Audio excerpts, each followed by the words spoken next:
میں بستی والوں کا، انتظامیہ کا، بالخصوص قاری اعظم صاحب کا بے حد شکر گزار ہوں کہ آپ نے مجھے دوبارہ پھر یاد کیا سال ہونے سے پہلے. اور یہ اللہ تبارک و تعالیٰ کا فضل اور اس کا کرم ہے. وہ جسے چاہے نواز دے، وہ جسے چاہے عطا کر دے، اس کے کرم کی کوئی انتہا نہیں ہے. علامہ اقبال اس کے کرم کو بیان کرتے ہوئے کہتے ہیں، ہم تو مائل بکرم ہیں، کوئی سائل ہی نہیں، راہ دکھلائیں کسے، رہ روے منزل ہی نہیں. مانگنے والے کو ہم شان کئی دیتے ہیں، ڈھونڈنے والے کو ہم دنیا بھی نہیں دیتے. کوئی ہاتھ تو اٹھائے، کسی نے سچ کہا، سب کچھ خدا سے مانگ لیا. اپنا اپنا تصور کر لو، اجازت ہے. سب کچھ خدا سے مانگ لیا، تجھ کو مانگ کر اٹھتے نہیں ہیں ہاتھ میرے اس دعا کے بعد. ابراہیم علیہ السلام نے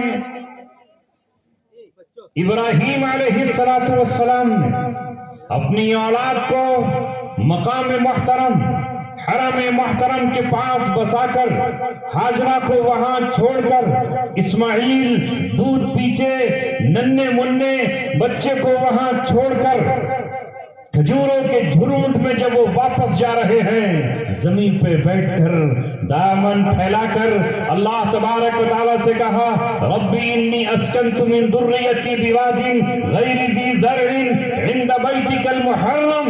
اے اللہ، میں نے اپنی اولاد کو بیت المحرم کے پاس، حرم محترم کے پاس چھوڑ دیا ہے، لیقیموا الصلاۃ، تاکہ یہ نماز کو ادا کریں گے.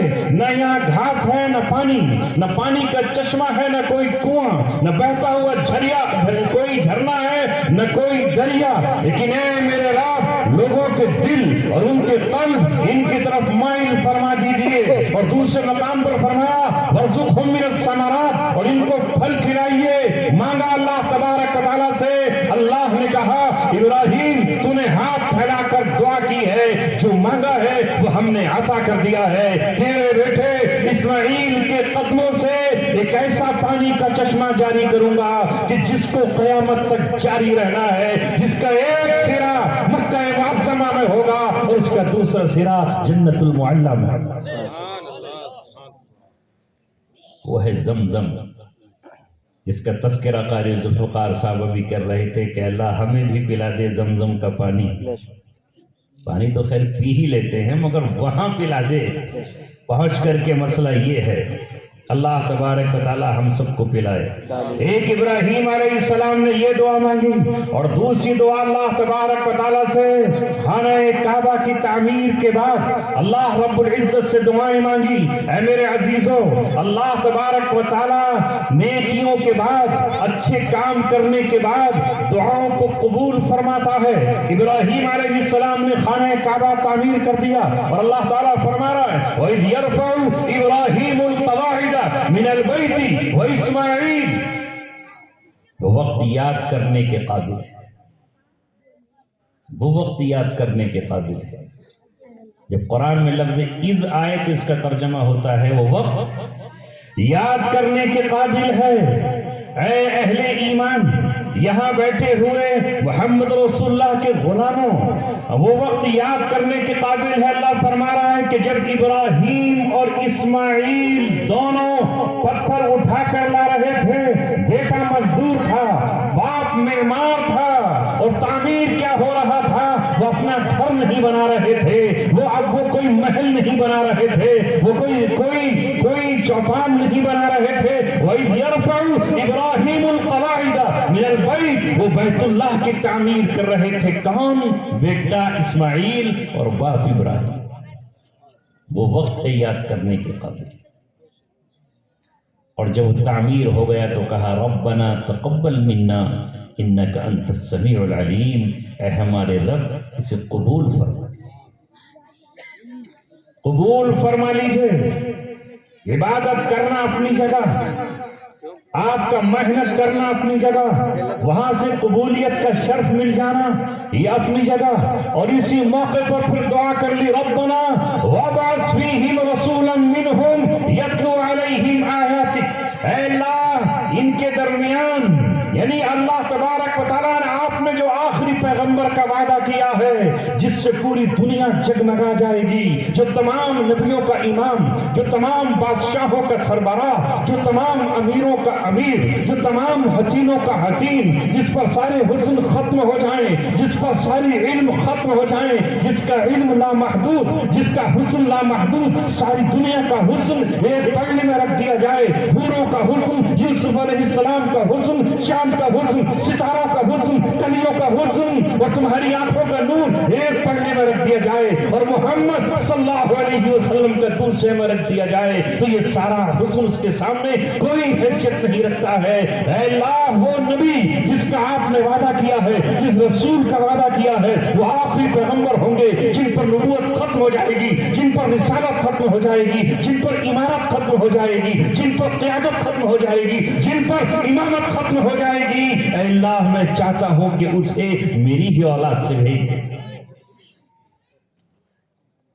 اسی کو کسی شاعر نے کہا، ہوئے پہلوئے آمنہ سے ہویدا، ہوئے پہلوئے آمنہ سے ہویدا، دعائے خلیل اور نوید مسیحا. جو اللہ ابراہیم نے دعا مانگی تھی وہ بن کر محمد رسول اللہ تشریف لے آئے، اور جس کی بشارت حضرت عیسیٰ علیہ السلام نے دی تھی قوم بنی اسرائیل کو، اور انہوں نے کہا تھا یا بنی اسرائیل، اے بنی اسرائیل میں اللہ تبارک و تعالیٰ کا رسول ہوں، تمہاری طرف آیا ہوں. انی رسول اللہ الیکم، میں تمہاری طرف اللہ کا بھیجا ہوا رسول ہوں، اور میں تورات کی تصدیق کرنے والا ہوں، اور میں بشارت سنانے والا ہوں. مبشرا یأتی من بعد اسمہ احمد، میرے بعد ایک نبی آئیں گے جن کا نام احمد ہوگا.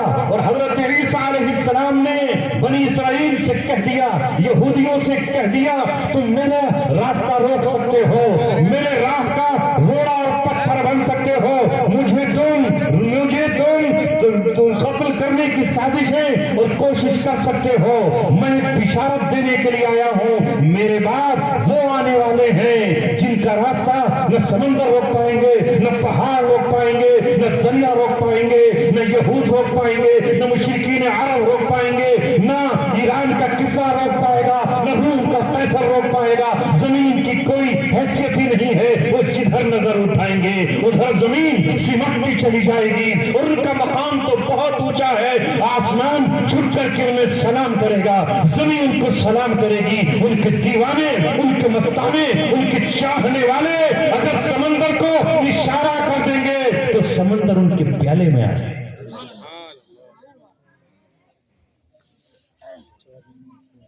وہ آئیں گے عیسیٰ علیہ السلام تو بشارت دے کر قوم سے مجبور ہو کر اللہ تعالیٰ کے حکم سے آسمانوں پر چلے گئے اور وہی ہیں.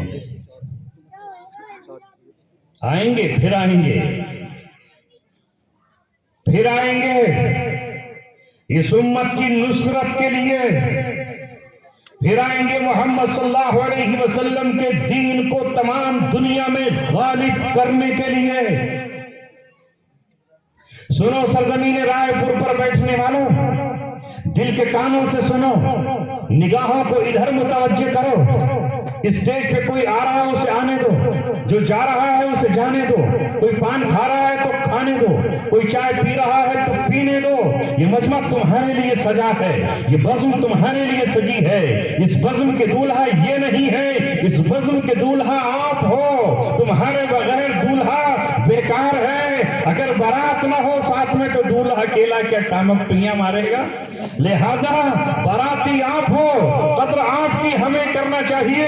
تم توجہ کرتے رہو گے تو اللہ تبارک و تعالیٰ یہاں بیٹھنے والے کو تمہیں دینے کے لیے اللہ رب العزت بانٹتا رہے گا. میں نے پہلے بھی آپ سے کہا تھا اور اس شعر کو پھر کہتا ہوں، آفاق سے کھینچی جاتی ہے سینوں میں اتاری جاتی ہے،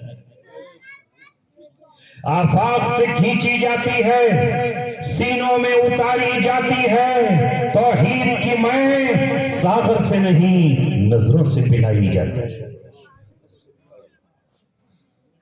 جب تک آپ کی نظر ادھر نظر سے ملی رہے گی تبھی کچھ ہو پائے گا، اور اگر آپ نے بے توجہی برتی اور آپ نے دلوں کو کہیں اور لگایا، کیمرے والوں کو اپنا کام کرنے دیجئے، ان کا اپنا کام ہے، یہ تو بیچارے اسے کبھی آگے کریں گے کبھی پیچھے گھمائیں گے کبھی سیٹ کریں گے۔ تمہاری تصویر آنی ہے آ جائے گی، نہیں آنی ہے نہیں آئے گی۔ یہاں آپ کو اللہ تبارک و تعالیٰ سے مانگنا ہے، وہ آج آپ کو دینا چاہتا ہے۔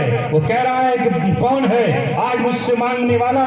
رحمت اللہ تبارک و تعالیٰ کی آپ کی طرف متوجہ ہے۔ تو میں عرض کر رہا تھا کہ حضرت عیسیٰ ابن مریم آئیں گے، آنے والے ہیں۔ محمد رسول اللہ نے بتا دیا ہے کہ ان کی آمد کو کوئی نہیں روک پائے گا۔ بنی اسرائیل سے، یہودیوں سے حساب چکتا کرنے کے لیے، پرانا قرض وصول کرنے کے لیے اللہ تبارک و تعالیٰ کا قہر بن کر، اللہ تبارک و تعالیٰ کا غضب بن کر، اللہ تبارک و تعالیٰ کی ننگی شمشیر بن کر، اللہ تبارک و تعالیٰ کا پیغام بھی لے کر وہ اتریں گے۔ جب دمشقی جامع اموی کے سفید میناروں پر آئیں گے، اس امت کی نصرت کے لیے، کن کی نصرت کے لیے؟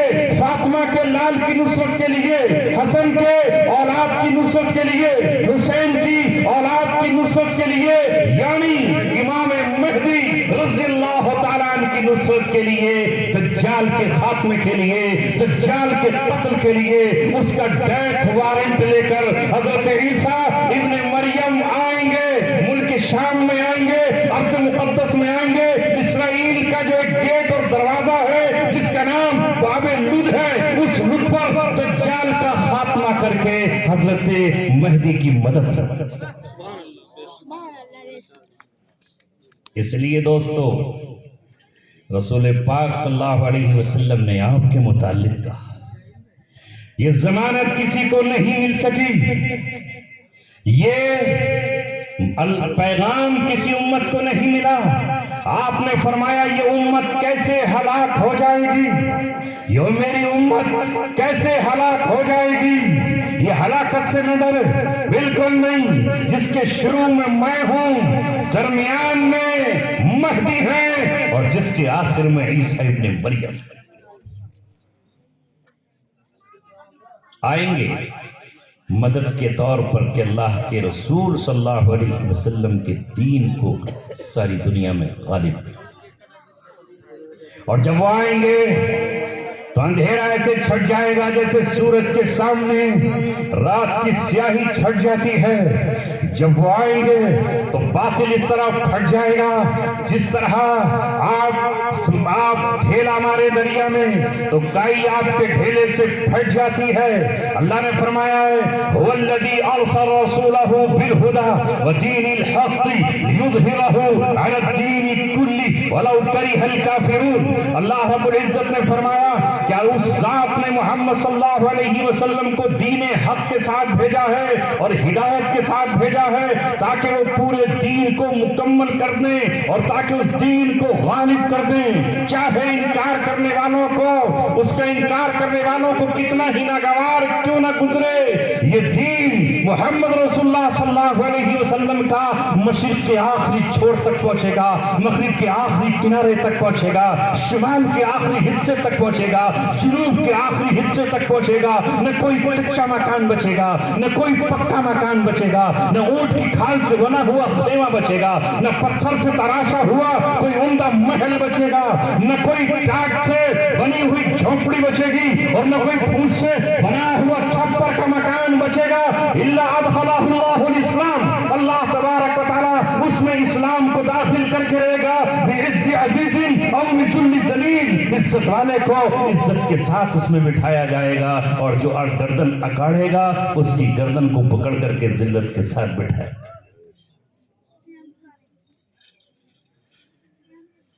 میرے عزیزوں، دوستوں اور ساتھیوں، اس رسول رحمت، اس نبی رحمت، اس سرور عالم کی ذات اور اس کی گفتگو سننے کے لیے میں اور آپ یہاں جمع ہوئے ہیں۔ وہ کون ہے؟ اس کی شان کیا ہے؟ ابھی کچھ تو آپ کے شاعروں نے بیان کی، کچھ ہم اپنی زبان سے بیان فرمائیں گے، مگر اگر اس کی ذات کے بارے میں پوچھنا ہو تو قرآن کے 30 پاروں میں تلاش کرو۔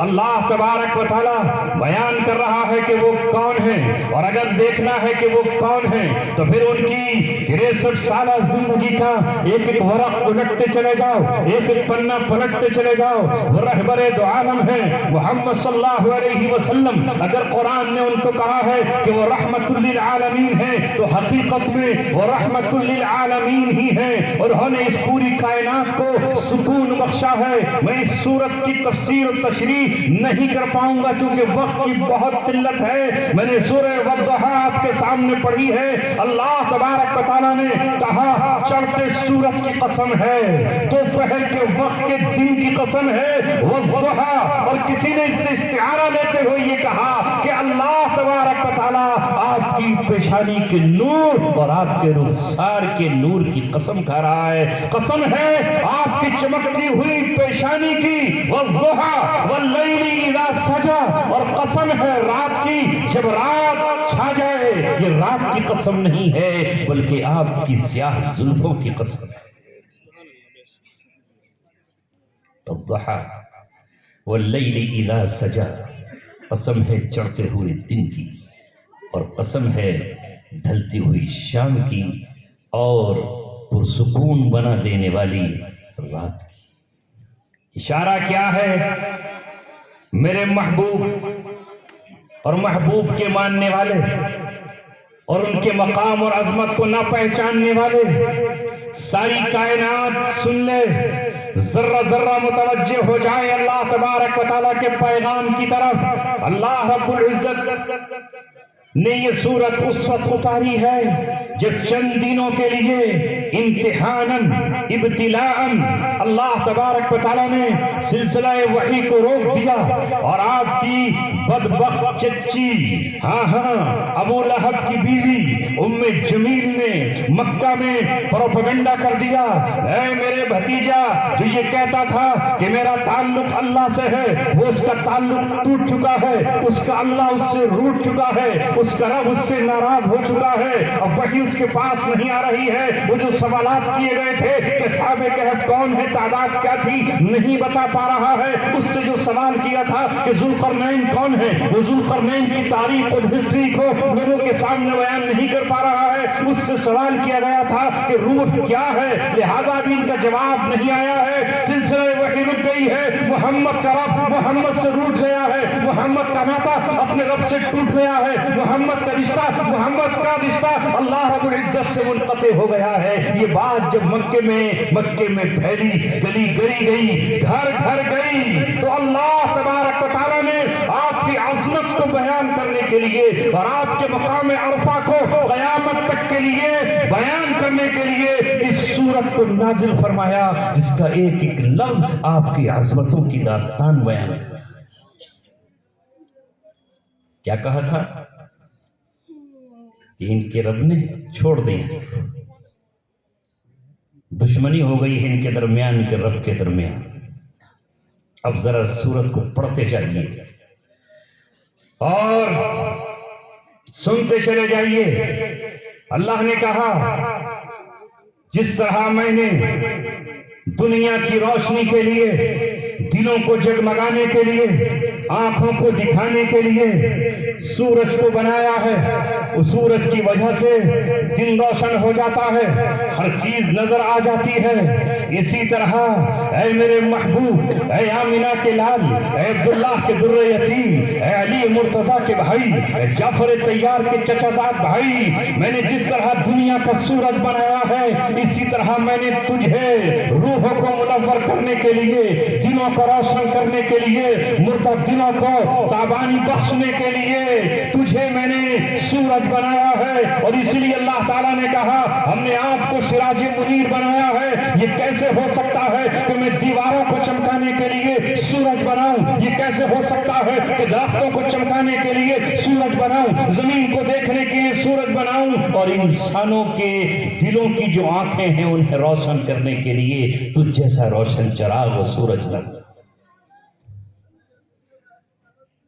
میں نے آپ کو نور بنا کر کے بھیج دیا، اور جس طرح میں نے سکون کے لیے، اطمینان کے لیے، دل کے شور شرابے سے آرام کے لیے، تھکے ہوئے جسموں کو سکون دینے کے لیے رات بنائی ہے، رات آتی ہے، پرندہ اپنے گھونسلے کی طرف چل پڑتا ہے، سانپ اپنے بل کی طرف نکل پڑتا ہے، جانور بھی اپنے گھروں کی طرف آ جاتے ہیں، ماں اور باپ اپنے بچوں کی طرف لوٹ آتے ہیں، کارخانہ دنیا سکون اطمینان راحت حاصل کرتی ہے، درخت بھی ٹھہر جاتے ہیں، دریا کا شور بھی مدھم پڑ جاتا ہے۔ یہ کیسے ہو سکتا ہے کہ میں اس دنیا کو سکون بخشنے کے لیے رات بناؤں، مگر کچھ دل بے قرار ہیں، کچھ جانیں بے قرار ہیں، کچھ ظلم و ستم کے مارے ہوئے رات دن تڑپ رہے ہیں، یتیم رو رہے ہیں، مظلوم پکار رہے ہیں، چیخیں ہیں، فریادیں ہیں، آہیں ہیں، رونا اور پیٹنا ہے۔ ان کے دلوں کے سکون کے لیے، اس کائنات کو راحت دینے کے لیے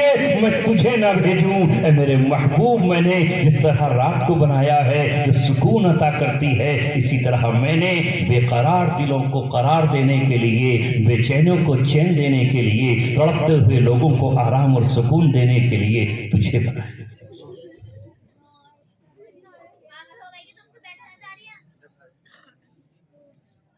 ما ودعک ربک وما قلی۔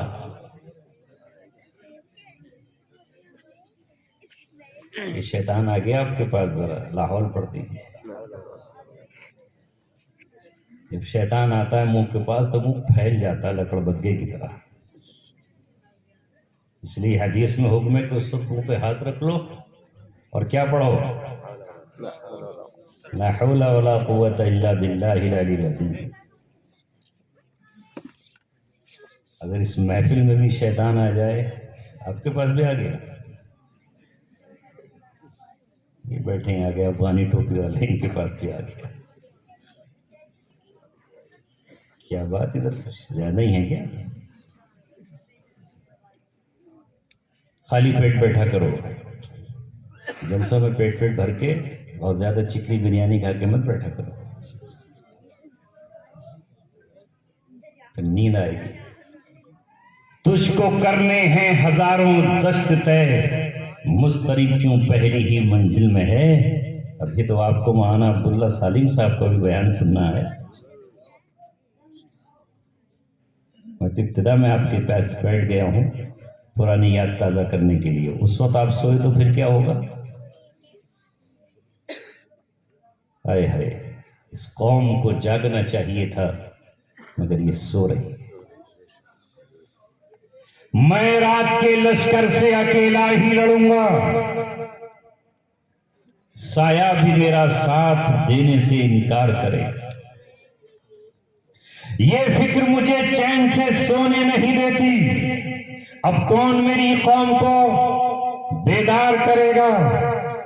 میں سنا رہا ہوں محمد صلی اللہ علیہ وسلم کا حسن و جمال، آپ کا کمال، آپ کا اعجاز، اور اللہ تبارک و تعالیٰ کی بیان کردہ شان۔ الفاظ اللہ کے ہیں، معنی اللہ کے ہیں، عظمت رسول اللہ کی بیان ہو رہی ہیں۔ اگر محمد رسول اللہ کی عظمت کو سمجھنا ہو تو قرآن کو پڑھتے چلے جائیے۔ جو ان کی چچی نے کہا تھا ان کے رب نے ان کو چھوڑ دیا ہے، ان کا خدا ان سے روٹ گیا ہے، ان کا مولا ان سے دور ہو گیا ہے، اللہ نے کہا ما ودعک ربک وما قلی، نہ تیرے رب نے تجھے چھوڑا ہے اور نہ تجھ سے دشمنی کی۔ ما ودعک ربک وما قلی، تیرے رب نے نہ تجھ سے دشمنی کی اور نہ تجھ کو چھوڑا ہے۔ تجھے چھوڑا کیسے جا سکتا ہے؟ میرا محبوب تو ہے، میرا مطلوب تو ہے، میرے زمین پر منصوبے کو نافذ کرنے والا تو ہے، میرا خلیل تو ہے، میرا حبیب تو ہے۔ میں اگر اپنے کا تذکرہ کیا ہے تو تیرے بھی 99 نام ہیں. اگر میرا صفاتی نام رؤوف ہے تو تیرا نام بھی رؤوف ہے. اگر میرا بھی ایک صفاتی نام رحیم ہے تو تیرا نام بھی رحیم ہے. اے محبوب، میں نے تجھے کبھی یاسین کہہ کر پکارا ہے تو کبھی تجھے طٰہٰ کہہ کر پکارا ہے. میں نے کبھی تجھے مبشر کہا ہے، کبھی نذیر کہا ہے. تو کمبل اوڑھ کر آیا ہے تو میں نے کمبل میں لپٹی ہوئی شان کو تیری بیان کرتے ہوئے پوری ایک صورت ہی مزمل بیان کر دی ہے. کمبل اوڑھ کر لیٹ جانے والے، اور جب تم نے چادر اوڑھ لی ہے تو وہ تیری ادا مجھے اتنی پسند آئی ہے کہ میں نے چادر اوڑھ کر لیٹنے والے ہی کے نام سے ایک صورت کو اتار دیا ہے. وہ دانائے سبل ختم الرسل مولائے کل، جس نے غبار راہ کو بخشا فروغ وادی سینہ نگاہ عشق و مستی میں وہی اول وہی آخر وہی قرآن وہی فرقان وہی یاسین وہی طٰہٰ. ہم آپ کو چھوڑ دیں گے؟ یہ نہیں ہو سکتا. اے میرے محبوب، تیرے نام سے، تیرے ہی نام سے زمین کو قرار آیا ہے. تیرے ہی زلفوں سے رات کو سیاہی ملی ہے. تیری ہی پیشانی کی چمک سے دن کو اور صبح کو سحر کو اجالا ملا ہے. تیرے ہی پسینے کی خوشبو سے پھولوں کو مہک اور عطر کو خوشبو نصیب ہوئی ہے. تیرے ہی دندان سے ستاروں نے، تیرے ہی دانتوں سے ستاروں نے چمکنا سیکھا ہے. اگر تم نہ ہوتا، یہ زمین نہ ہوتی، یہ آسمان نہ ہوتا، یہ آدم نہ ہوتے، یہ حوا نہ ہوتے، نہ 7 آسمان ہوتے، نہ عرش ہوتا، نہ کرسی ہوتی، نہ قلم ہوتا، نہ اللہ تبارک و تعالیٰ ملائکہ کو پیدا کرتا. تو ہے تو سب کچھ ہے، تیرے ہی وجود سے تو یہ سب کچھ ہے. میں تجھے کیسے چھوڑ سکتا ہوں؟ جواب آ رہا ہے. تو اس قرآن کی آیت کو پڑھتا چلا جا. تیری چچی ام جمیل پچھاڑ کھاتی رہے گی اور پیٹ میں اس کی مرور پڑتا رہے گا. تیرا چچا ابو لہب گھٹنوں میں سر دے کر کے روتا رہے گا. اللہ نے فرمایا ما ودعک ربک وما قلی وللآخرۃ خیر لک من الاولی. بعد والی، وللآخرۃ پیچھے والی، آخرہ پیچھے کہتے ہیں، اولا پہلی. بعد والی جو آپ کی زندگی ہے، بعد کا جو آپ کا لمحہ ہے، بعد کا جو آپ کا پل ہے، وہ پہلی زندگی سے بہتر اور اعلیٰ ہی ہوتا چلا جائے گا.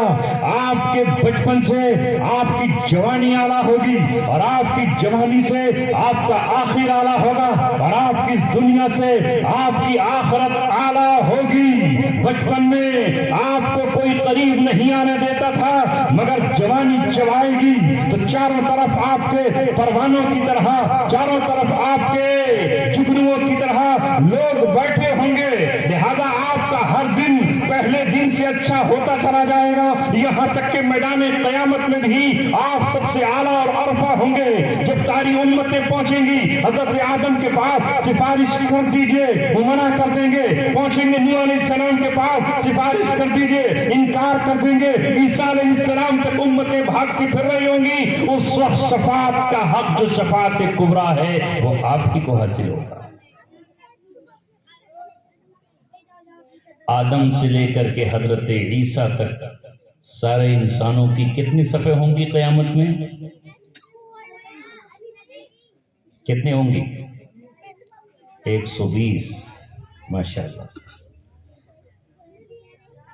40 صفیں تمام نبیوں رسولوں کی امتوں کی ہوں گی اور 80 ہمارے پیغمبر محمد صلی اللہ علیہ وسلم کی ہوں گی. آپ کا ہر دن بڑھتا ہی چلا جائے گا.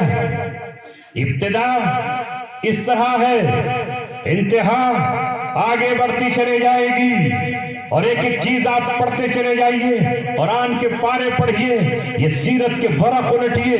محمد صلی اللہ علیہ وسلم آگے بڑھتے ہی چلے گئے، یہاں تک کہ نبی کریم صلی اللہ علیہ وسلم سن 8 ہجری ہے، 8 ہجری میں آپ 10,000 کے لشکر کے ساتھ، خالد بن ولید کے ساتھ، ابوبکر صدیق کے ساتھ، ایک تو وہ دن تھا جو ابھی شاعر صاحب نے کہا کہ ہجرت کی رات غار ثور میں ہے، صدیق اکبر ساتھ ہے، مگر آج صدیق اکبر آپ کے ساتھ ہے، ابوبکر آپ کے ساتھ، عمر ابن خطاب آپ کے ساتھ، علی مرتضیٰ آپ کے ساتھ سعد بن وقاص ہے۔ 10,000 کا لشکر اس مکہ معظمہ میں آتا ہے جہاں سے آپ کو جلا وطن کر دیا گیا تھا۔ یہ شان پھر آپ کی، اور مکے کو آپ نے فتح کر لیا، اور فتح مکہ سے پہلے آپ نے خیبر کو فتح کر لیا، اور جب آپ صلی اللہ علیہ وسلم سن 10 اور 11 ہجری میں آتے ہیں، کہاں تو 6 ہجری میں آپ کو عمرے سے روک دیا گیا تھا، عمرے سے روک دیا گیا تھا، آپ عمرہ نہیں کریں گے، اسی پر صلح حدیبیہ ہوئی تھی، اور 2 سال کے بعد سن 8 ہجری میں محمد رسول اللہ نے مکہ فتح کیا، مکے کی فتح کے بعد طائف کو فتح کیا، اور پھر 2 سال کے بعد محمد رسول اللہ صلی اللہ علیہ وسلم نے سن 10 میں اپنا پہلا اور آخری حج کیا۔ اس حج میں کوئی شک بھی محمد رسول اللہ کا دشمن موجود نہیں تھا، ہر دن آپ کا بڑا ہوا دن تھا، اعلیٰ اور افضل دن تھا، یہاں تک کہ نبی کریم صلی اللہ علیہ وسلم جب اس دنیا سے پردہ کرتے ہیں اور رخصت ہوتے ہیں تو صحابہ سے کہہ کر جاتے ہیں کہ 12 لاکھ مربع میل زمین پر تمہیں حکمرانی دے کر جا رہا ہوں، عدل و انصاف کی چابیاں دے کر جا رہا ہوں، جزیرۃ العرب کو تمہارے سپرد کر کے جا رہا ہوں، اب اس کے بعد تمہارے کارواں اور قافلے پوری دنیا میں امن و امان، شانتی اور سدبھاونا کے لیے آگے بڑھتے ہیں۔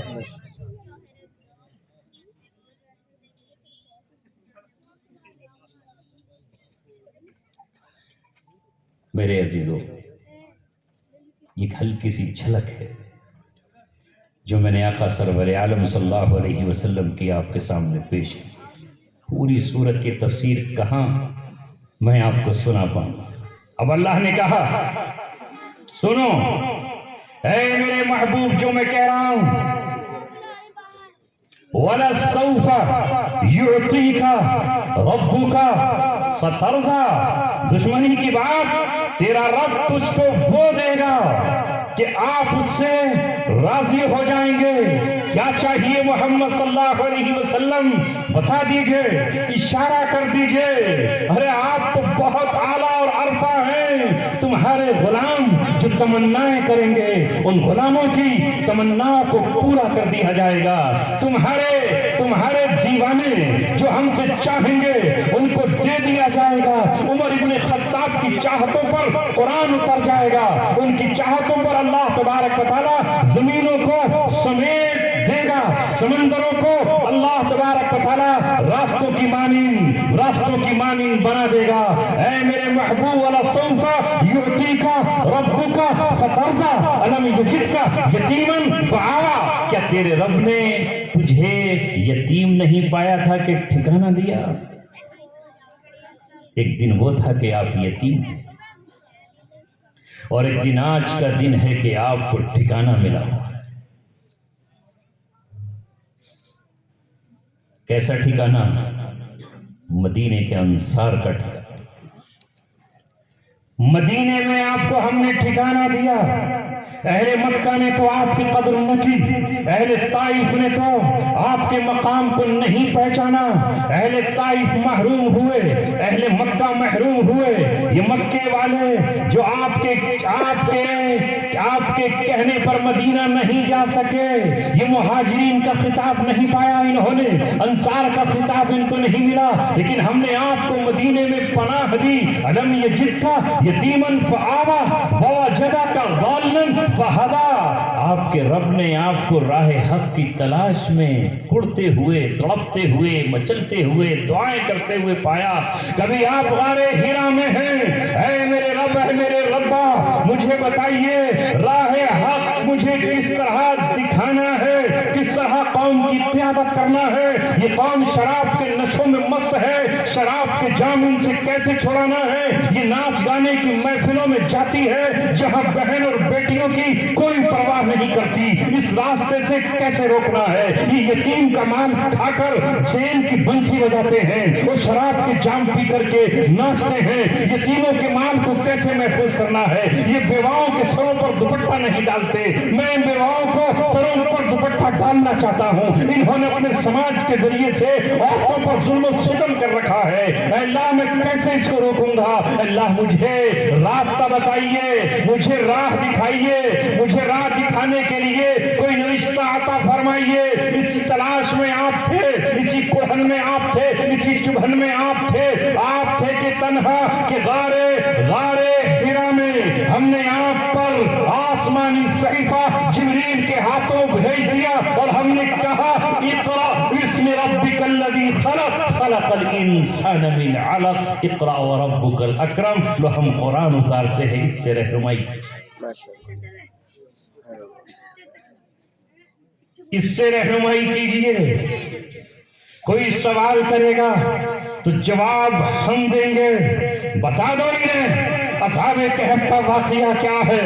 انہم فتیۃ آمنوا بربہم وزدناہم ھدی۔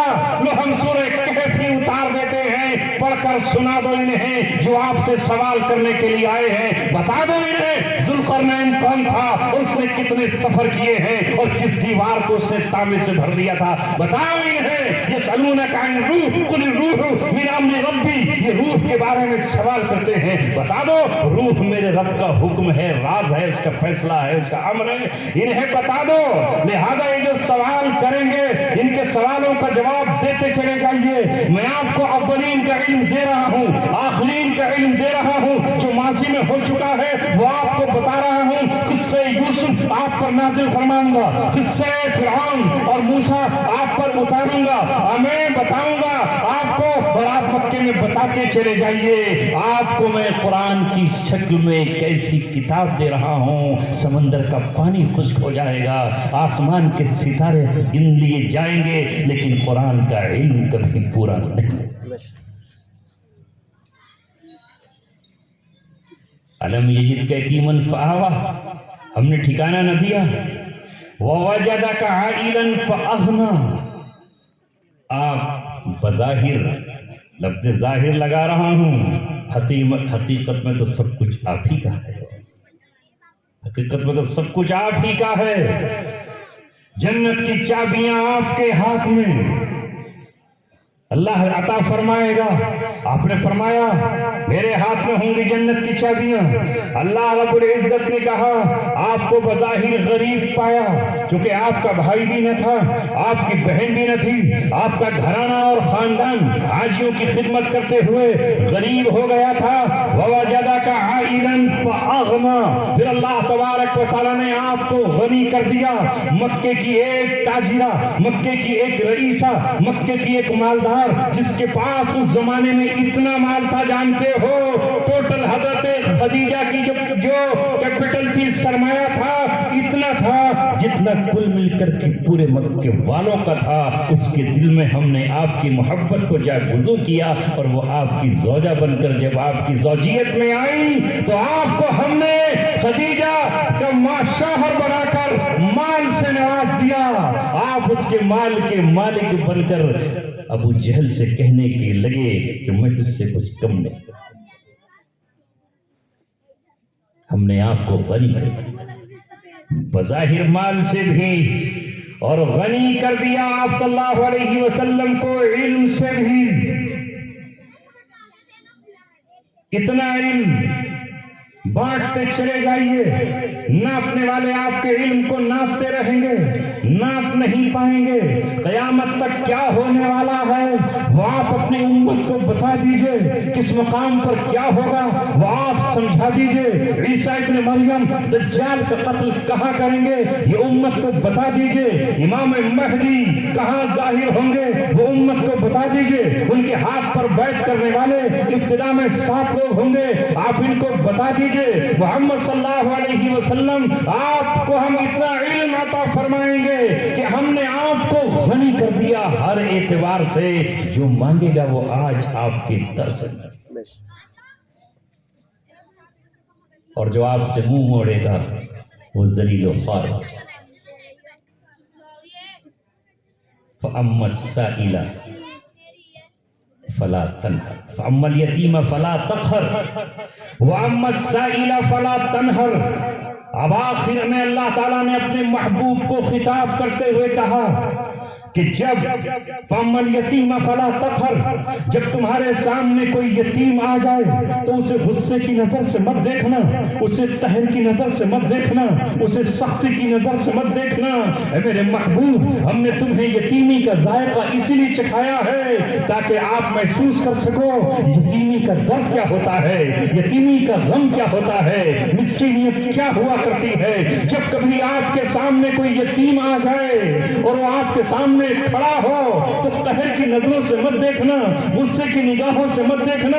فَأَمَّا الْيَتِيمَ فَلَا تَقْهَرْ وَأَمَّا السَّائِلَ فَلَا تَنْهَرْ۔ اور اگر کوئی سوال کرنے والا آپ کے سامنے آ جائے اور آپ سے مانگنے ہی لگے، جھولی پھیلا دے، ہاتھ پھیلا دے، دامن پھیلا دے اور آپ سے سوال کر بیٹھے تو پھر اسے جھڑکنا مت، یہ مت کہنا کہ کہاں سے چلا آیا، کیوں نہیں تو کماتا ہے۔ سائل کو آپ کو واپس نہیں کرنا ہے۔ اگر کوئی اونٹ مانگے تو اونٹ دے دینا، جبہ کوئی مانگے تو جبہ دے دینا، زمین کا ٹکڑا مانگے تو زمین کا ٹکڑا دے دینا، اگر بھوکا کھانا مانگے تو اسے کھانا کھلا دینا، کوئی بے گھر مانگے تو اسے گھر دے دینا، کوئی جو تم سے مانگے اسے آپ عطا کر دینا۔ یہ محمد رسول اللہ صلی اللہ علیہ وسلم کو اللہ تبارک و تعالیٰ حکم دے رہا ہے۔ پھر آپ نے اپنی امت کو حکم دیا، اے لوگوں، اگر تمہارے پاس کوئی سائل آ جائے، چاہے وہ گھوڑے پر سوار ہو کر آئے، تو بھی اسے بھیک سے محروم مت کرنا،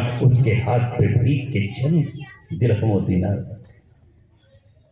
اور یہ سوال محض پیسے ہی کا نہیں، کوئی علم کا سوال کرے اور تمہارے پاس علم ہو تو علم دے دینا، اگر کوئی خیر کی طلب کرے تو تم اسے خیر بتا دینا۔ الدال علی الخیر کفاعلہ، محمد رسول اللہ کے اب فرمان پر آ جائیے۔ آپ نے کیا بہترین فرمان اس امت کو دیے ہیں، خیر کی طرف محض اشارہ کر دینے والا اور رہنمائی کر دینے والا، خیر کرنے کے مانند ہے۔ جو سوالی تمہارے پاس آ جائے تو اس کے سوال کو تمہیں پورا کرنا ہے۔ اے مسلمانوں، کہ آج ہمارا یہ حال ہے، ہمارا یہ حال نہیں ہے۔ ہم محمد رسول اللہ سے محبت کا دعویٰ تو کرتے ہیں، محبت کی انگیٹھی تو ہے، مگر سرد ہو چکی ہے۔ ان کے فرمان کو ہم نے اپنے پسِ پشت ڈال دیا ہے۔ آپ آئے تھے اس لیے تاکہ ساری دنیا کو آپ تقسیم کریں، علم تقسیم کریں، روحانیت تقسیم کریں، ایمان تقسیم کریں، امن تقسیم کریں، سکون تقسیم کریں۔ لیکن آج پوری دنیا بدامنی سے بھری ہوئی ہے، فتنے اور فساد سے بھری ہوئی ہے، ظلم و طغیان سے بھری ہوئی ہے، معصوموں کے قتل اور خون کی ندیوں سے بھری ہوئی ہے۔ بیوائیں تڑپ رہی ہیں، کوئی ان کی پکار سننے والا نہیں ہے۔ یتیم بلک رہے ہیں مگر کوئی انہیں پانی کے چند گھونٹ پلا دینے والا نہیں ہے۔ زخم ہے مگر زخموں پر مرہم رکھنے والا کوئی نظر نہیں آتا۔ اے امت مسلمہ، تو پوری دنیا میں 125 کروڑ کی تعداد سے زیادہ میں رہتی ہے، مگر آج تیرا حال یہ ہے کہ سوالی تیرے دروازوں سے محروم جاتے ہیں، زخمی تیرے مرہم کو توڑتے ہیں مگر تیرے پاس مرہم نہیں ہے۔ کٹی ہوئی ٹانگوں والے تجھ سے مصنوعی ٹانگیں مانگتے ہیں مگر تو دینے کے لیے تیار نہیں ہے۔ اتری ہوئی چادریں سروں سے تم سے بھیک مانگتی ہیں کہ ہمارے سروں پر چادریں ڈال دو، لیکن تم چادریں ڈالنے کے لیے تیار نہیں ہو۔ کتنی مائیں ہیں، کتنی بہنیں ہیں، کتنی بیٹیاں ہیں جن کو ادھر سے ادھر محروم کر دیا گیا ہے۔ کوئی پناہ مانگتا ہے، ہمیں پناہ دے دو، مگر تم اپنے گھروں میں، اپنے ملکوں میں ان کو پناہ دینے والے بھی۔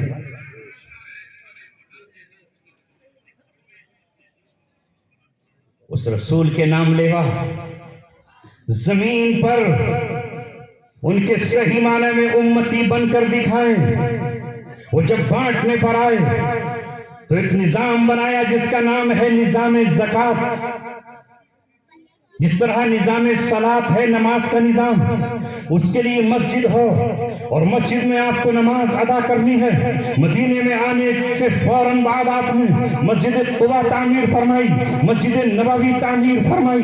ابراہیم علیہ السلام اور حضرت آدم نے خانہ کعبہ میں، مکہ مکرمہ میں مسجد حرام تعمیر فرمائی، حضرت یعقوب نے مسجد اقصی تعمیر فرمائی۔ اللہ تبارک و تعالیٰ نے عبادت کے لیے مسجدیں تعمیر کرائیں، اور ساتھ ہی ساتھ پچھلی امتوں کو بھی اور ہم کو بھی حکم دیا کہ جب تمہارے پاس مال آ جائے تو اس مال کو سانپ کی طرح اس پر بیٹھ نہیں جانا ہے جیسے سانپ خزانے پر بیٹھ جاتا ہے۔ یہ مال اللہ تبارک و تعالیٰ کی عطا ہے، یہ اس کا فضل ہے، یہ اس کی طرف سے تم پر عنایت ہے، یہ 100% تمہارا نہیں ہے۔ وفی اموالہم حق معلوم للسائل والمحروم، مالداروں کے مال میں اللہ تبارک و تعالیٰ نے حق رکھا ہے، مانگنے والوں کا بھی اور ان کا بھی جو خودداری سے مانگتے تو نہیں ہے مگر ضرورت مند ہے۔ دنیا کی دوسری قوموں کی طرح تم نہیں ہو۔ تمہارے مال میں اگر تم صاحب نصاب ہو، 2.5% اس میں سے زکوٰۃ تمہیں نکالنا ہے۔ اقیموا الصلاۃ وآتوا الزکاۃ، یہ زکوٰۃ ان تک پہنچانی ہے جو اس کے مستحق ہیں۔ سورہ توبہ میں ان کے 8 مصرف بیان فرمائے ہیں۔ تم امت کی فلاح و بہبود کے لیے بھیجے گئے ہو۔ تمہارا انتخاب اسی لیے ہوا ہے کہ جب یہودیوں نے سود کے کاروبار کو جاری کر لیا، یعنی اپنا مال تو کیا دیتے، دوسروں کا مال سود پر، دوسروں کو مال سود پر دینے لگے، تو محمد رسول اللہ صلی اللہ علیہ وسلم جس قرآن کو لے کر آئے، جس پیغام کو لے کر آئے، جس شریعت مطہرہ کو لے کر آئے، جس پاکیزہ دین کو لے کر آئے، اس میں سود کو حرام قرار دے دیا گیا، اس میں سود کو ناجائز قرار دے دیا گیا۔ تم کسی کی مجبوری سے فائدہ نہیں اٹھا سکتے ہو۔ تم کسی غریب کو اگر دو گے تو بنا سود کے پیسے دو، اور قرض دینا ہے تو قرضہ دو مگر سودی قرضہ نہیں دے سکتے ہو، نہیں لے سکتے ہو۔ اس سودی نظام کو مٹانے تمہیں بھیجا گیا تھا اور انسانیت کی فلاح کے لیے بھیجا گیا تھا، تاکہ وہ امت اس کام کو انجام نہیں دے رہی تھی۔ تم سے یہ کہا گیا تھا کہ تم مال کے دیوانے نہ بنو، مال کی پوجا اور پرستش مت کرو۔ یہ مال لٹانے کے لیے ہے، خرچ کرنے کے لیے ہے، یہ دوسروں پر بہانے کے لیے ہے، یہ کمزوروں کو کپڑے پہنانے کے لیے ہے، یتیموں کو سہارا دینے کے لیے ہے، اور کسی غریب کا مال کھانا گویا انگارے اپنے پیٹ میں بھرنا۔ مگر یہ قوم آج دے رہی ہے؟ بتاؤ، کوئی زکوٰۃ نکال رہا ہے؟ زکوٰۃ کو تاوان سمجھ رہے ہیں۔ وہاں نبی اکرم صلی اللہ علیہ وسلم نے بانٹا، تقسیم کیا۔ سنو، یہ ہے دو عالم کا تاجدار، کوئی کتنا ہی کچھ کہتا رہے، اس کی مثال ایسے ہے جیسے کوئی سورج کی طرف اگر تھوکے گا تو یہ تھوکنے والا اپنے چہرے پر تھوک رہا ہے، سورج تک اس کا تھوک نہیں پہنچ پائے گا۔ اگر کوئی چاند کی طرف تھوکتا ہے تو یہ تھوک اس کے رخساروں کو، اس کے چہروں کو بھدا اور قتلا کرے گا۔ چاند کل اجلا تھا اور آج اجلا ہے، اور اتنی بلندیوں پر ہے کہ اس پر تھوکنے والا خود اپنے چہرے پر تھوکنے والا قرار دیا جائے گا۔ میرے نبی کی سیرت بے داغ ہے، میرے نبی کا کردار بے داغ ہے۔ محمد رسول اللہ صلی اللہ علیہ وسلم آمنہ کے لال کی طرف کوئی کچھ بھی کہتا رہے، اس کی سیرت میں لکھا ہوا ہے کہ اس نے پوری امت کے لیے زکوٰۃ کا حکم دیا، لیکن اپنے گھرانے بنو ہاشم کے لیے، بنو عباس کے لیے اور اپنے گھرانے کے لیے کہہ دیا کہ قیامت تک میرے خاندان کو زکوٰۃ نہیں چاہیے۔ کوئی اور ہوتا تو اپنی گھر کو لیتا نا۔ ارے ان دنیا کے داروں سے، ان دنیا کے حکمرانوں سے، آج کے بے ایمان صفت، بے ایمان عیار مکار حکمرانوں سے میرے نبی کا کیا موازنہ؟ یہ رول ماڈل نہیں ہے ہمارے لیے۔ میرے نبی کے دین میں خاندان کی پرستش نہیں ہے، خاندان کو نوازنا نہیں ہے، خاندان کی محبت نہیں ہے۔ جب آپ مسجد نبوی کی اذان کے لیے انتخاب فرماتے ہیں تو آپ کے خاندان کا فرد عبداللہ بن عباس بھی ہیں، آپ کے خاندان سے حضرت علی بھی ہیں، آپ کے خاندان سے جعفر طیار بھی ہیں۔ انہیں مسجد نبوی کا مؤذن نہیں بنایا جاتا۔ پتا محسن کے لیے انتخاب کس کا ہوتا ہے؟ جو حبشے کا رہنے والا رنگ کے اعتبار سے سیاہ ہے، نسل کے اعتبار سے غلام ہے، ہونٹوں کے اعتبار سے موٹے ہونٹ والا ہے، زبان کے اعتبار سے اس کی زبان فصاحت والی نہیں ہے، مگر اللہ کی کبریائی کے لیے، مسجد نبوی کی آسان کے لیے اگر انتخاب ہوتا ہے تو حضرت بلال ہوتا ہے کہ نہیں؟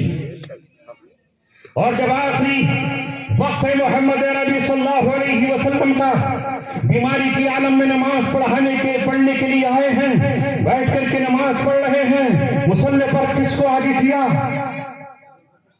ابو بکر صدیق رضی اللہ تعالیٰ عنہ کو، جو آپ کے خاندان کے نہیں ہیں، بنو ہاشم سے نہیں ہیں، وہ ابو بکر صدیق کو آگے کیا، ورنہ آپ حضرت علی کو آگے کرتے تھے، حضرت عباس اپنے چچا کو آگے کرتے تھے، اپنے بھائی دوسرے بھائی کو چچازاد بھائیوں کو آگے کرتے تھے، لیکن نہیں، محمد صلی اللہ علیہ وسلم نے ابو بکر صدیق کو آگے بڑھا کر یہ بتایا کہ میں خاندانی روایات کو توڑنے کے لیے آیا ہوں، میں قیصر و کسریٰ کی سنت کو ختم کرنے کے لیے آیا ہوں، صلاحیتوں کی بنیاد پر، لیاقتوں کی بنیاد پر، چھمتا کی بنیاد پر، استعداد کی بنیاد پر امامت دی جائے گی۔ مجھے رب نے جو کلام دیا ہے وہ ہے یا ایھا الذین آمنوا یا ایھا الذین آمنوا ان تؤدوا الامانات الی اہلھا، اے ایمان والو امانتیں ان کے سپرد کرو جو اس کے اہل ہیں۔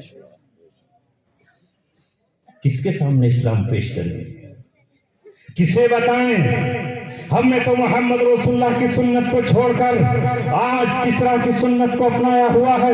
کسریٰ کے بعد اس کا بیٹا بادشاہ، اور اس کے بعد اس کی بیٹی بادشاہ، قیصر کے بعد دوسرا قیصر آیا اور وہ بادشاہ بن گیا۔ اسی طرح ہمارا یہ خاندانی نظام ہے۔ آج اسلام کے ہم نے ٹکڑے حصے بکھرے خود کر دیے ہیں، ہمیں اسلام اچھا نہیں لگتا۔ باپ اپنی موجودگی میں اپنے بیٹے کے سر پہ پگڑی بنوا کر اسے مسجد کا امام بنا رہا ہے، چاہے اس کا بیٹا داڑھی کٹاتا ہے، اسے پورا قرآن بھی یاد نہیں ہے، وہ قرآن نہیں سنا سکتا ہے، اور امت نے بھی ان کے سامنے سرنڈر کر دیا ہے۔ ہندوستان ہو یا دوسری جگہ بڑی بڑی مساجد، دادا کے بعد اس کا بیٹا، پھر بیٹا پر پوتا، پوتا جھگڑ پوتا، یہ ہم نے وہاں پر لگا رکھا ہے۔ آج ہمارا حال یہی ہے کہ ہم نے محمد رسول اللہ کی سنتوں کو چھوڑ دیا ہے۔ رسول اللہ کی سنت یہ ہے کہ جب یہ سلسلہ چلتا رہا، اس کے بعد حضرت عمر ابن خطاب رضی اللہ تعالیٰ عنہ آتے ہیں، ابو بکر صدیق اپنے بیٹے عبد الرحمن کو، اپنے بیٹے محمد کو وزیر نامزد نہیں کرتے، بادشاہ کی کرسی کو سپرد نہیں کرتے، عمر ابن خطاب کو نامزد کر کے جاتے ہیں، اور عمر ابن خطاب اپنے بیٹے کو نامزد نہیں کرتے۔ کسی شخص نے ان سے کہا کہ تمہارا بیٹا بہت نیک ہے، بہت فرما بردار ہے، سنت کا پابند ہے، علم کا جاننے والا ہے، اپنے بیٹے کو نامزد کر دیجئے۔ عمر ابن خطاب بیٹھا نہیں جا رہا تھا، کہا مجھے بٹھاؤ، اور بیٹھنے کے بعد آپ کی آنکھیں سرخ ہو گئی اور کہا کہ تم چاہتے ہو کہ میں امارت اور خلافت اور سلطنت اپنے اس بیٹے کے حوالے کر دوں جسے حیض و نفاس کے مسائل بھی نہیں آتے؟ یہ ہے عمر ابن خطاب جن پہ زمین و آسمان فخر کر رہا ہے۔ ہماری چاہت کیا ہوگی؟ زندگی میں بیٹے کی پگڑی بنوا دوں، ہے نا؟ اور تم بھی آؤ گے بھاگتے ہوئے کہ ہاں حضرت کا پوت ہے، تو پوت ہے حضرت کا، سپوت ہے حضرت کا، چاہے وہ کپوت ہی ہو۔ یہی سے سلسلہ کربلا چلا، یہی تو ہے کربلا۔ اور کربلا پیغام کس کا نام ہے؟ حسین ابن علی اپنے خانوادے کو لے کر 72 افراد محمد رسول اللہ، 18 یا 20 افراد آپ کے رسول اللہ کے لے کر کیوں نکلے؟ کیوں پہنچے کوفہ؟ یزید کے سامنے کیوں کھڑے ہو گئے؟ ہاتھ میں ہاتھ کیوں نہیں دیا؟ کہا بھی صحابہ موجود ہیں، محمد رسول اللہ کے صحابہ موجود ہیں، لائق صحابہ موجود ہیں، حضرت ابوبکر صدیق کے نواسے ادھر عبداللہ بن زبیر مکے اور مدینے میں کھڑے ہیں، یہاں حسین ابن علی محمد رسول اللہ کا نواسہ کھڑا ہے، اور تاریخ کربلا اسی سے لکھی گئی ہے۔ نہیں، سر جا سکتے ہیں، دھڑ جا سکتے ہیں، جسم ٹوٹ سکتے ہیں، پورا خاندان نچھاور ہو سکتا ہے، مگر جیت تھے جی محمد رسول اللہ کی وہ گاڑی جس پٹری پر تھی اگر اس کو دوسرے رخ پر ڈالا جائے گا تو ہم جان تو دے سکتے ہیں لیکن اس غلطی کو گوارا نہیں کر سکتے. آج اے مسلمانوں تقریباً 1 گھنٹہ ہو گیا. ضرورت اس بات کی ہے کہ رسول اللہ کی سیرت کو سننے کے ساتھ زندہ کرتے نظر آؤ. تب تو مسلمان کہلاؤ گے، ورنہ نام کے چراغوں سے کچھ نہیں ہوتا. چراغوں میں پلیتا ہو اور تیل نہ ہو، جل نہ رہے ہو تو کسی کام کے نہیں ہے. جگنو اگر جگمگا نہ رہا ہو تو جگنو نہیں ہے. یہ لائٹ اگر روشن نہ ہو تو پھر یہ بیکار ہے، پھینک دینے کے قابل ہے، ڈنڈا چلانے کے قابل ہے. ستارے اگر چمک نہیں رہے ہو تو پھر ان ستاروں کی حیثیت کیا ہے؟ اے محمد رسول اللہ کے غلاموں، تمہارا اور میرا انتخاب اس لیے کیا گیا تھا، کنتم خیر امت اخرجت للناس تأمرون بالمعروف وتنہون عن المنکر وتؤمنون باللہ. تمہیں اللہ نے اس لیے پیدا کیا ہے، اس لیے بپا کیا ہے، اس لیے قرآن دیا ہے، اس لیے نبی کی سیرت دی ہے، اس لیے صحابہ کی تاریخ اور سیرت تمہیں دی ہے کہ تم پوری انسانیت کے نفع کے لیے بھیجے گئے ہو. پوری انسانیت کا دکھتے ہوئے دل پر ہاتھ رکھ کر کے اسے سکون و قرار دینے کے لیے تمہارا انتخاب کیا گیا ہے. بھوکوں کو کھانا کھلانے کے لیے تمہارا انتخاب کیا گیا ہے. بدامنی کو امن سے بدلنے کے لیے تمہارا انتخاب کیا گیا ہے. تمام جہاں سے فتنے اور فساد کو ختم کرنے کے لیے تمہارا انتخاب کیا گیا ہے. مگر یہ قوم جب خود فتنہ گر ہو جائے، خود فسادی ہو جائے، خود ظالم ہو جائے، خود قاتل ہو جائے، خود زانی ہو جائے، خود شرابی ہو جائے، خود اسمیک پینے والی ہو جائے اور خود سود خور ہو جائے تو پھر دنیا کو راستہ بتائے. اپنے اندر تبدیلی لاؤ، بدلو اپنے آپ کو، مال کے پجاری مت بنو.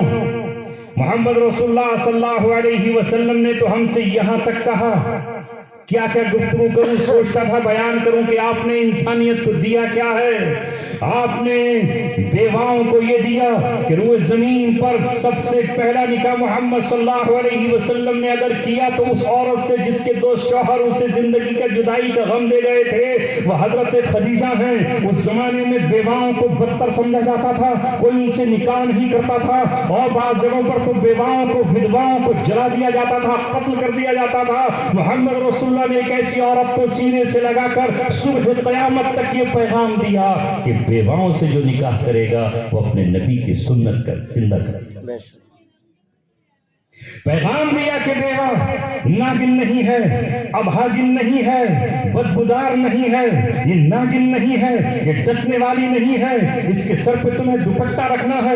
ہمارے علماء بار بار بیان کرتے ہیں اور بیان کرتے کرتے میدان جنگ میں پہنچ جاتے ہیں اور پھر یہ کہتے ہیں کہ میدان جنگ میں حاتم طائی کی بیٹی اپنے بھائی عدی کے ساتھ لڑنے کے لیے آئی، اس کی مدد کے لیے آئی کہ دوران جنگ تلواروں کی جھنکار میں اس کے سر سے دوپٹہ اتر کے باہر گیا. وہ ننگے سر قیدی جب بنی محمد صلی اللہ علیہ وسلم کے سامنے جب پیش کیا گیا تو دو عالم کے تاجدار نے اپنے کاندھے پر پڑی ہوئی کملی جسے چومنے کے لیے جبرائیل ہزاروں بار آسمان سے زمین پر اترا کرتا تھا، اس کملی کو اس عورت کے، اس لڑکی کے، اس بیٹی کے سر پر ڈال کر آپ نے قیامت تک یہ پیغام دیا کہ محمد کے دیوانوں، اگر تمہارے سامنے کوئی بے پردہ، بے دوپٹے کے کسی کی بھی بیٹی آ جائے کسی حال میں ہو تو تم قیمتی سے قیمتی چادر اس کے سر پہ ڈال کر اپنے نبی کے اسوہ کو اور طریقے کو زندہ کر. لیکن ہم کر رہے ہیں ایسا نہیں. ہمارا حال بہت برا ہے. ہمارا حال تو یہ ہے کہ اسلام جہاں سے چلا، جہاں قرآن اترا، جہاں مرکز وحی ہے، جو محبت وحی ہے، جہاں انبیاء آرام فرما رہے ہیں، ہمارا ایمان اور ہمارا عقیدہ ہے کہ نبی اپنی قبروں میں زندہ ہیں. ہمارا ایمان اور ہمارا عقیدہ ہے کہ شہید اور شہداء اپنی قبروں میں زندہ ہیں. مجھے بتاؤ جزیرۃ العرب میں کتنے صحابہ ہیں اور کتنی صحابیات ہیں.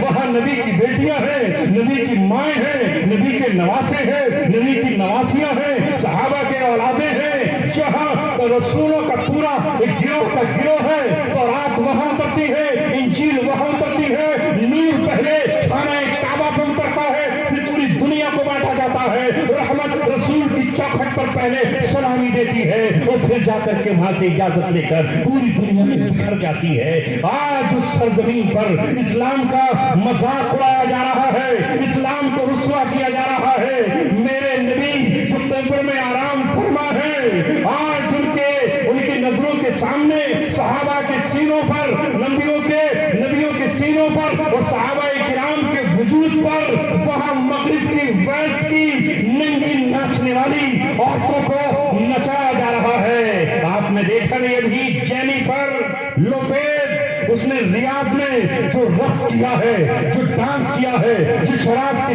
جام چلے ہیں، کوئی اور نہیں، ہماری ناک کٹ گئی ہے، ہمارا سر شرم سے جھکا ہوا ہے، یہ پوری دنیا میں طوفان برپا ہے، اور آج ابلیس ننگا ہو کر کے ویسے ہی ناچ رہا ہے جیسے زمانے جاہلیت میں میرے نبی کے بعثت کے وقت ناچا تھا، میرے نبی نے اعلان کیا تھا۔